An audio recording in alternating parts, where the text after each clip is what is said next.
Hello and welcome to our millions of viewers here in Nigeria and all around the world. This is News Round, where we do you a recap of major stories that made headlines during the week. Let's get things started.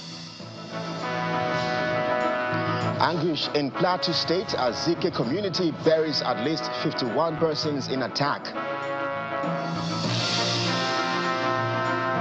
Magistrate courts in Apapa frees 17-year-old minor Alabi Quadri, who stood before Peter Obi's convoy months after detention. EFCC says it has launched an investigation with Interpol and other international partners into the alleged fraud perpetrated by digital investment platform CBEX. Plus, on the program, U.S. to abandon Ukraine peace efforts if no progress is made. That's News Round in View. Stay.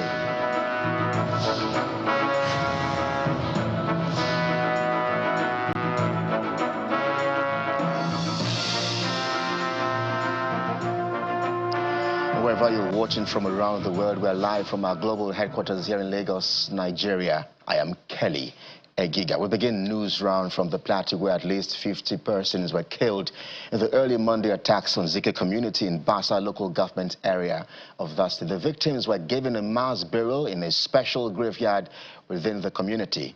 Over 10 persons sustained serious injuries from gunshots as a result of the sporadic shooting and machete cuts, with several houses and property destroyed in the attack.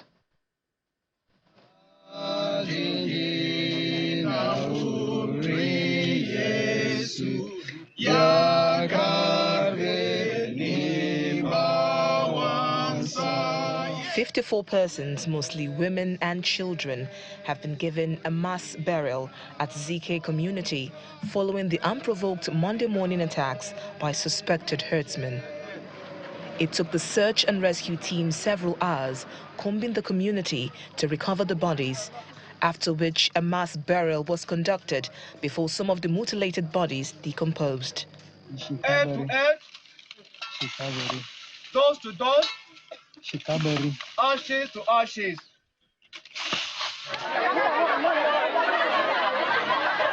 Reports from the community indicate that the attackers invaded the village while a vigilante group alongside some security personnel were on patrol to another village, and it was the sporadic shooting from the burnt houses that attracted the team, which eventually engaged the invaders but could not salvage the situation that led to the death of some residents. They started shooting, they burnt houses, they macheted people, and as I speak, we have recovered about 51 dead bodies on ground.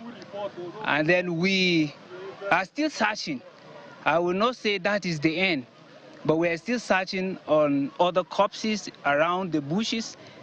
And that is the situation of what happened. A lawmaker in the Plateau State House of Assembly and the national president, Irigwe Women's Wing, expressed disappointment that all the peace meetings held did not yield positive result. We have passed several motions. We have called on the state government to these ugly incidents. We have profound solutions. We have asked that these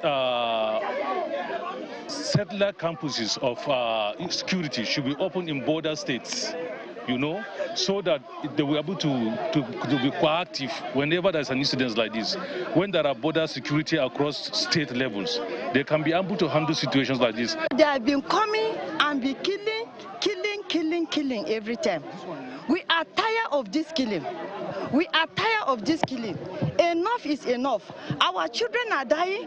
Our mates are dying. Our husbands are dying. Our crops have been raised down by this Fulani hitman. So we are tired. Enough is enough. The attacks on Zikke community are coming less than 2 weeks after some communities in Bokos local government area were attacked. Over 50 persons killed, several houses burned and properties looted.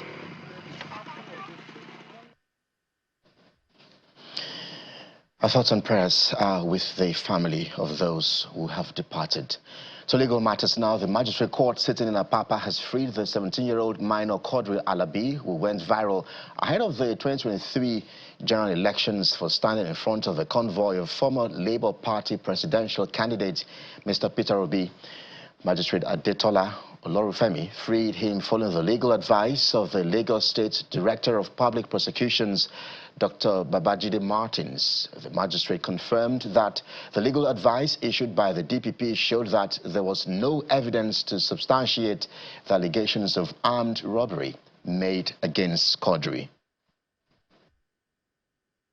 This is the viral picture of the teenage boy Quadri Alabi, whose brief encounter with fame appears to have stirred up envy and threats, culminating in a 3-month detention at the Kirikiri Correctional Facility in Apapa. While hustling on the streets of Lagos back in 2023, the convoy of the Labour Party presidential candidate Peter Obi rolled by, and Quadri spontaneously jumped in front of the convoy, arms outstretched. It was a picture that resonated with many, especially supporters of the presidential candidate. You would recall that his photograph at the time became an internet sensation, and Nigerians became very interested in his case. Following that, a lot of people made donations to him, and his matter was widely reported. Quite sadly, people in the community felt, some people in the community, so-called area boys, felt entitled. In fact, I can also tell you that the Baale of their community specifically told Quadri's mother to buy a cow with rice and cook to appease the youths. Because they refused to do this, this family has been continuously witch-hunted since 2023. So in January, he was returning from work at night when 2 boys grabbed him, dragged him to the Amokoko Divisional Police Headquarters. Following reports of Quadri's detention, the Lagos State Director of Public Prosecution, Dr. Babajide Martins, reviewed the charge and the case of the police against the teenager and came to the conclusion that he was not involved in armed robbery or any other offense. Magistrate Adetola Olorunfemi implemented the legal advice and freed the teenager. For over 3 hours, family, relatives, journalists, and even the legal team waited for the documentation and formal release of the teenager to his lawyer. The same people behind his travels, they have not left Nigeria, they have not left Lagos, they are still within that community. So it is only common sense that his family should be relocated somewhere else. So we'll be appealing to Nigerians of good conscience. Please extend a hand of help to this family.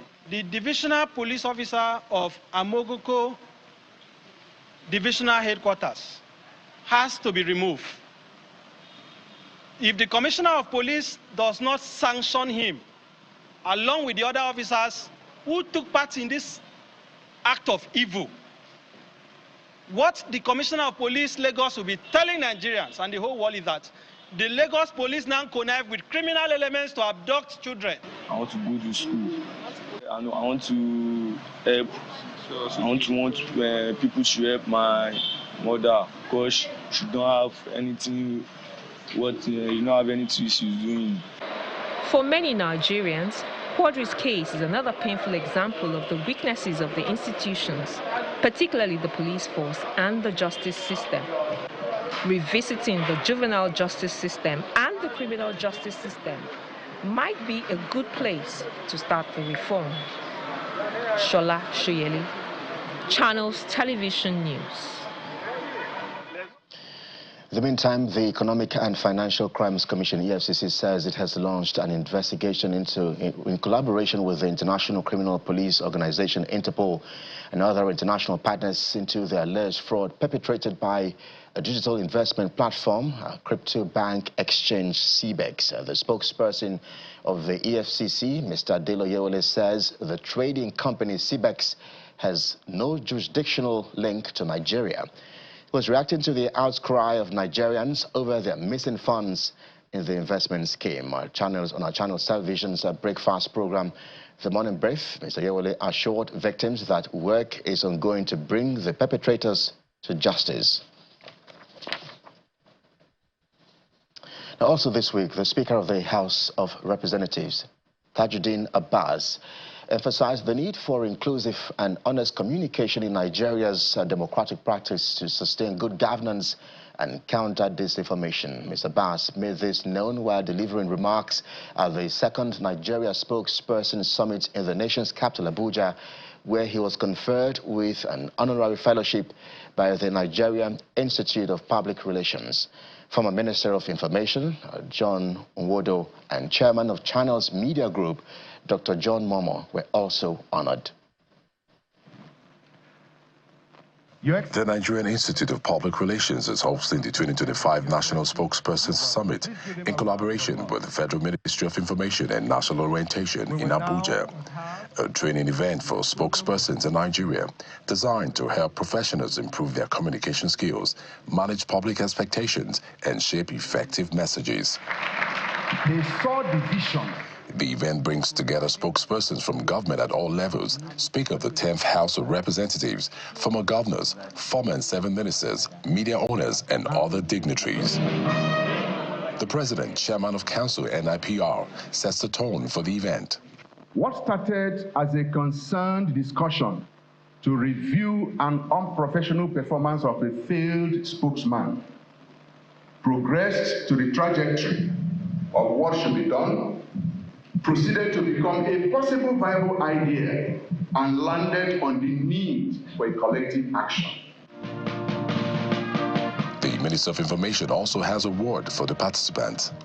It is imperative for the media to be ever more present as it equips individuals with the tools to decipher, analyze, and evaluate messages conveyed through various media channels, enabling the latitude to make informed decisions and engage with media content.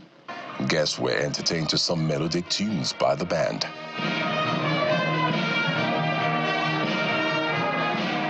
GCON, Speaker 10th Assembly. Part of the activity of the event is the conferment of NIPR Honorary Fellowship on some outstanding personalities, notably the Speaker of the 10th House of Representatives, who was first to be conferred.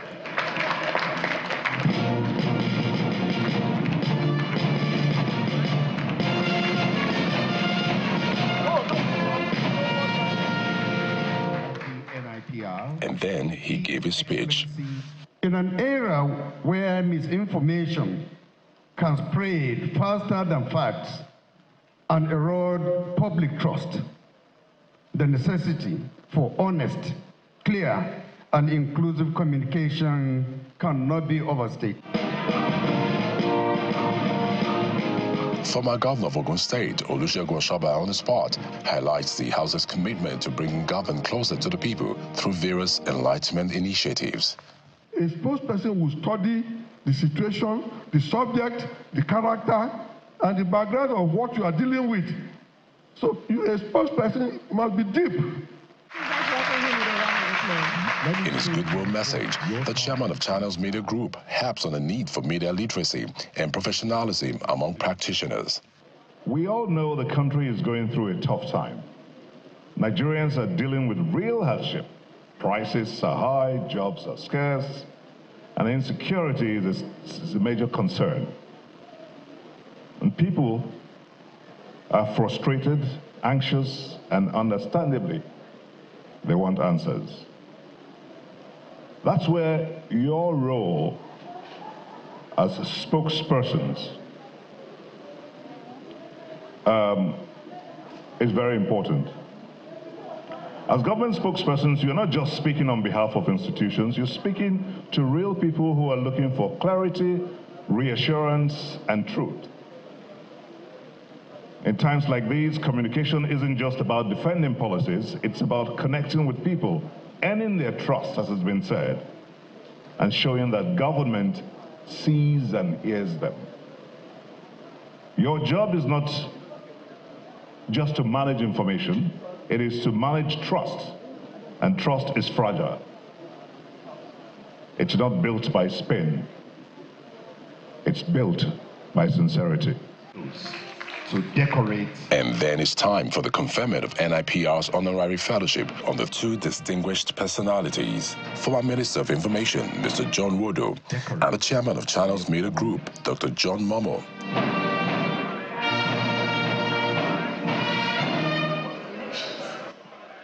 As concerns over fake news and disinformation grow, the emphasis at the opening ceremony of the second Nigeria Spokesperson Summit is on the urgent need for media literacy and responsible communication in order to safeguard public trust and national unity.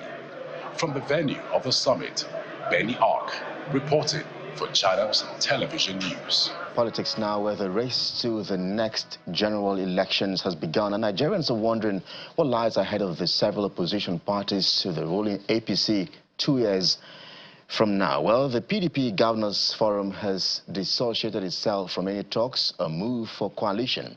Briefing newsmen after a meeting at the governor's office in Ibadan, the Oyo State capital, the chairman of the forum and governor of Bauchi State, Mr. Bola Mohammed, noted that the group resolved that they would not join any coalition or merger.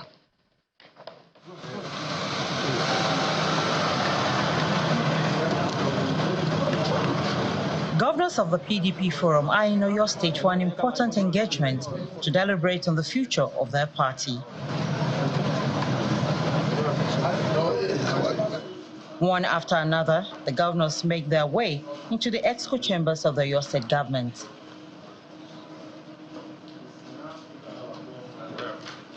The host, the Oyo State Governor Seyi Makinde, welcomes his guests who are in the state capital for 2 days.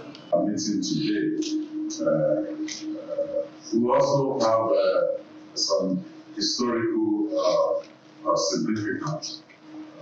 So on that note, let me welcome you and to wish us a very successful deliberation. Thank you very much.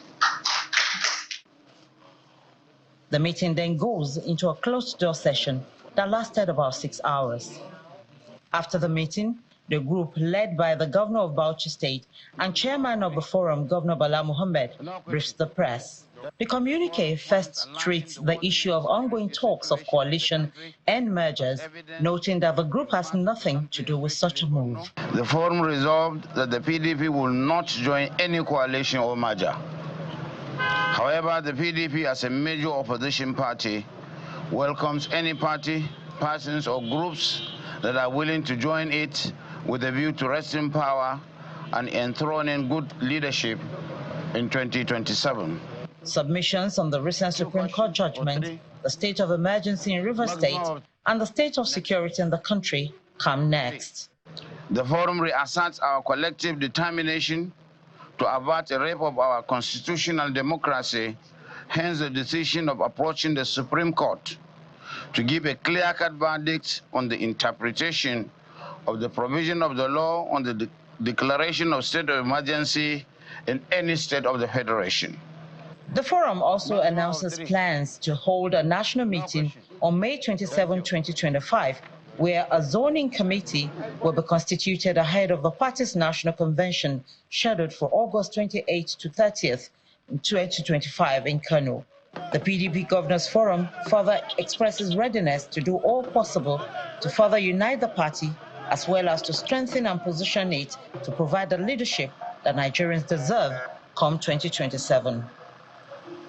Bukola Oriowo, Channels Television News.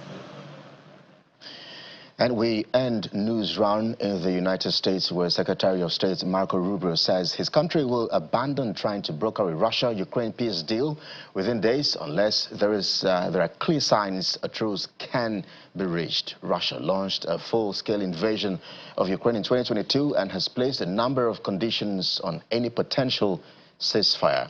And despite President Donald Trump's administration's initial confidence that it could secure a deal quickly, attempts to reach a full ceasefire have yet to materialize, with Washington blaming both sides. Well, that's news round for the week. Thanks indeed for watching. On behalf of the production team and everyone here, I am Kelly Egiga. Bye now. you.